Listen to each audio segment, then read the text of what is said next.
Okay, so now we've got the about section done. We're going to move down. Just quickly, we'll go over the testimonial section. So it's the exact same process as before. We can go through and we can customize this. So you can have it as whatever you want, which say maybe what people say, and you can get rid of this here because again I don't reckon you need that second one. And look, you can go through and change each one of your testimonials individually, change the image of the person, and each of these things here.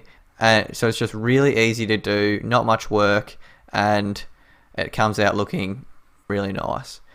Now, I know some of you are probably thinking, well, what happens if I don't want a testimonial section? What if it's not my sort of thing I want for my site? Maybe you've got a blog or a personal site, or you just don't want testimonials in general.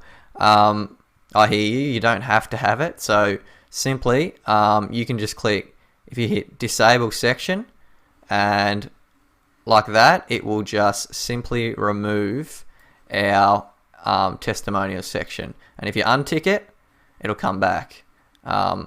So easy like that. And you can do that with any of the sections. If you don't want this about like that, if you went back to that area, you could just easily click disable and it would remove it. So it's very easy, all of it. So yeah, that's the testimonial section. If you notice, we scroll down here, you'll notice that it goes into our blog section. But I told you guys we were going to be creating a email subscription area. So that's what we're going to integrate now. And this is going to be probably one of the most important things on your website.